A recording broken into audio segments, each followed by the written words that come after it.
Lok Sabha चंबारिनो बुस्कांगा तौनिबाय सालका Tripura Lok Sabha आसुकथायनि इंगै India जुटनि candidate Rajendra Reang न गोबां बुटबाय कप्लाय खायनान बागै तांसालो सीपीआईएम कुमार घाट बखास्ते हाबानगो कायसा कक्तबाय रग पादा खायजाका तांसाली अकक्तनै पान्दाव मानजाका सीपीएम हास्ते कमिटिनि आदम तपन कुमार वैष्णव कचाम एमएलए विजय राय फतिक राय केंद्रनि कचाम एमएलए जग तुनु बाला मालाकार पाबियसरा ब्लॉक कांग्रेस नि कासको असित देव सीपीएम बखास्ते कासको मिंटू चंद्र दास तरुण साहा नखबै इंडिया जुटनि कुबुनि आदं र पान्दाव कक नरक थनि पाबियसरा तै फतिक राय आमचायो ताबुनि हास्ते हापांग तंनाय बीजेपी बदलनि गोबांमा केसेकेरे रंनि कक ते साय रां बाहायके आजि ताई चंबारी जरा बाहायके चंबारी आवैतं ताबुनि हास्ते हापा आबनो तिबो सेजाका आबो सिमिया कुमारघाट आमचायो एसडीओ ऑफिस तांजाकमानि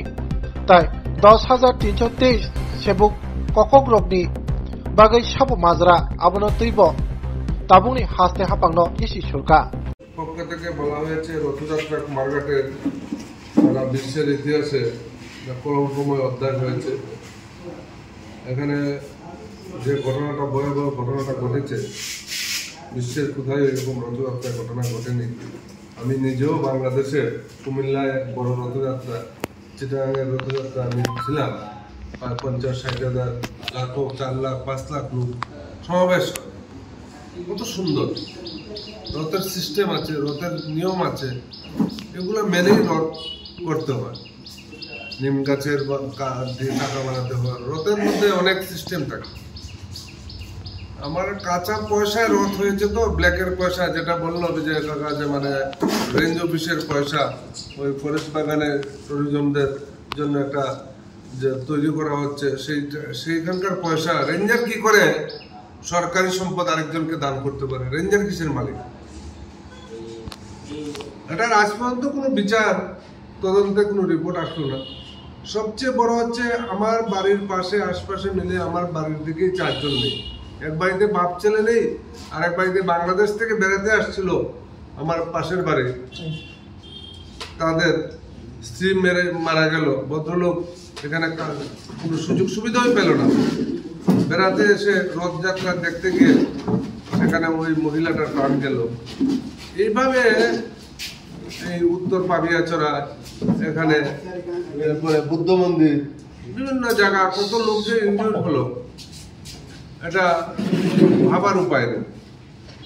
আমরা দেখলাম এদিন রাত্রেবেলায় আমাদের মুখ্যমন্ত্রী ছুটে আসলেন, পরের দিন আমাদের বিরোধী দলের নেতা তখনকার সময় মানিক সরকার উনি আসলেন, কংগ্রেস দলের পক্ষ থেকে আশিস কুমার সাহা আসলেন। সবাই সমবেদনা জানানোর জন্য সব রাজনৈতিক দল সেখানে আসলেন। সরকার পক্ষ কথা দিলেন যে এটা সুষ্ঠু তদন্ত হবে, দোষীদের শাস্তি হবে। আজ পর্যন্ত কোনো দোষীর কোনো শাস্তি হয়নি। কার কারণে এত বড় ঘটনা ঘটলো তার বিচার আজ পর্যন্ত কুমারবাসী বা সারা রাজ্যবাসী এটা আজ পর্যন্ত জানতে পারলো না। আমরা আজকে এখানে সাংবাদিক সম্মেলনের মধ্যে দিয়ে আবারও আমরা জানতে চাই এটার বিচার 26শে এপ্রিল বিচার পাবে মানুষ। যারা আমাদের মধ্যে আজকে নেই তাদের পরিবার পরিজন আত্মার সদ্গতি কামনা হবে, এটা আমরা জানতে চাই। আর বাকি যেটা কুমারঘাট মহকুমা সম্বন্ধে বলেছেন, দেখুন সিপিএম আমলে কংগ্রেস আমলে অনেক অফিস কুমারঘাটে হয়েছে। এই বিডিও অফিস কংগ্রেস আমলে, এই এসডিও অফিস সিপিএম আমলে।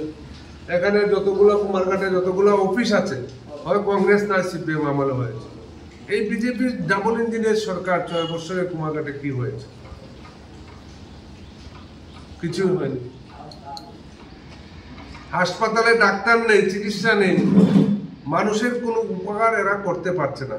বড় বড় কথা বলছে, আর প্রতিদিন দেখবেন যোগদান সভা, মানুষকে প্রেসার দিয়ে দিয়ে বিভিন্ন রাজনৈতিক দলের কর্মীদের বাড়িতে গিয়ে প্রেসার দিয়ে দিয়ে যোগদান করানো হচ্ছে যে যোগদান করতে হবে।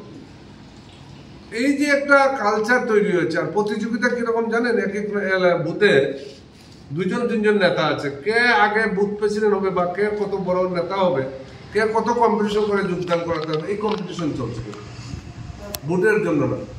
তাই আমরা এই এলাকার সর্বস্তরের মানুষের কাছে আমরা কুমারঘাটের উন্নয়ন, সামাজিকতা নষ্ট হয়ে গেছে। এখানে একটা দশমী ঘাট, যারা আজকে দশমী ঘাট পরিচালনা করে, এটা আপনার মধ্য দিয়ে আমরা বলতে চাই, এরা দশমী ঘাট সম্বন্ধে যারা আজকে পরিচালনা করছে, তারা এই দশমী ঘাট সম্বন্ধে কোনো অভিজ্ঞতাই তো নেই ওদের। ওদেরকে তো আমরা কোনোদিন দেখিনি। কংগ্রেস সিপিএম আমলে এখানে দশমী ঘাটের দশমী উদযাপন হবে, সব রাজনৈতিক দল, সব ক্লাব, সামাজিক সংস্থা সবাইকে নিয়ে, সব অফিসার সবাইকে নিয়ে সেই দশমী পরিচালনা। এটা সরকারের সুনামের জন্য, সরকারের যাতে বদনাম না হয় তার জন্য এটা করা হয়। যে সরকার এটা হয়, যে কুমারঘাটে একটা ঐতিহ্যময় দশমী, যেটা ত্রিপুরা রাজ্যে আর কোথায় এই জিনিসটা নেই। তো এই বিজেপি সরকার আসার পরে প্রথম বছর জোড়াতালি দিয়ে কিছু ম্যানেজ করা হয়েছিল, পর থেকে দেখলাম আর নেই। এই দশমী ঘাটকে কেন্দ্র করে কুমারঘাটে কত বড় ভয়ানক ঘটনা ঘটলো, এটা কুমারঘাটের ইতিহাসে একটা রেকর্ড তৈরি করে রাখলো। এটা এক না একতন্ত্র, যেটা আমি ছাড়া, আমার দল ছাড়া আর কিছুই এলাকায় চলবে না, এই যে একটা প্রক্রিয়া বা এই যে প্রতিযোগিতা চলছে, আমরা এটা তীব্র নিন্দা করি। আমরা চাই সামাজিক অনুষ্ঠান, পূজা পার্বণ, ঈদ, মানে আপনার ওই ক্রিসমাস বা বুদ্ধ পূর্ণিমা, যে কোনো ধর্মের সবাই মিলে, এখানে কিসের রাজনীতি? এটা এই রাজনীতিটা এই বিজেপির শাসনে শুরু হয়েছে। দেশকে বিভক্ত করার, দেশভক্তির কথা বলে ওরা, আসলে দেশকে বিভক্ত করার কাজ এরাই করছে। দেশের মধ্যে সাম্প্রদায়িক সুশ্রী দিয়ে ভোটের রাজনীতি করছে, দেশের মঙ্গলে কোনো কাজ করছে না। গ্যাসের দাম, ওষুধের দাম, সবকিছুর দাম বেশি, মানুষ আজকে বাঁচার কোনো রাস্তা পাচ্ছে না। তাই আমরা আজকে সাংবাদিক সম্মেলন থেকে আমরা দাবি রাখছি যে সমস্ত জিনিসগুলো তদন্ত হোক, আর কুমারঘাটবাসী এই এলাকার সার্বিক উন্নতির স্বার্থে ভারতবর্ষে এবার পরিবর্তন হচ্ছে। এই ত্রিপুরার আমরা যদি বুঝতে পারি আর না পারি, যারা আমরা এখনো বুঝতে পারছি না যে ভারতবর্ষটা কোন দিকে যাচ্ছে, তারা ভুল করবেন। লোকসভা নির্বাচনে ইন্ডিয়া জোট বিপুলভাবে ক্ষমতায় ফিরে আসছে, এটা কেউ আর রক্ষা করতে পারবে না। কারণ জনগণ বুঝে গেছে যে এই বিজেপি একটা জুমলা, আর এই জুমলার সর্দার হচ্ছে যাত্রা গানের মধ্যে দেখবেন বিলেন থাকে, বিলেনের বিভিন্ন অভিনয় করতে জানে, সেই অভিনয়ের অভিনেতা হচ্ছে বিজেপির এই দেশের সর্বোচ্চ নেতা, যিনি হচ্ছেন অভিনেতা, মানুষকে বিভ্রান্ত করছেন। আর আজকে মানুষ বুঝতে পেরেছেন, তাই অভিনয় করে আর বেশি দিন চলা যায় না। তাই দেশের মানুষ পরিবর্তন চাইছে। ভোটের মধ্য দিয়ে আমরা যত প্রতিকূলতা সৃষ্টি করব, সব চেষ্টা ওদের ব্যর্থ করে ইন্ডিয়া জোট দিল্লির মসনদে আসছেন, এবং ত্রিপুরা রাজ্যের পূর্ব এবং পশ্চিম যে দুইটা লোকসভা সিট এবং রামনগরের যে উপনির্বাচন হচ্ছে, এই তিনটি ইলেকশনে পূর্ব ত্রিপুরায় আমাদের রাজেন্দ্র রিয়া ইন্ডিয়া জোটের সিপিআইএম প্রার্থী, ওনাকে কাস্তে হাতে তারকা চিহ্নে ভোট দেওয়ার জন্য আমরা আজকে সাংবাদিক সম্মেলনের মধ্য দিয়ে এই পূর্ব ত্রিপুরার জনগণের কাছে আহ্বান রাখছি। এবং পশ্চিম ত্রিপুরায়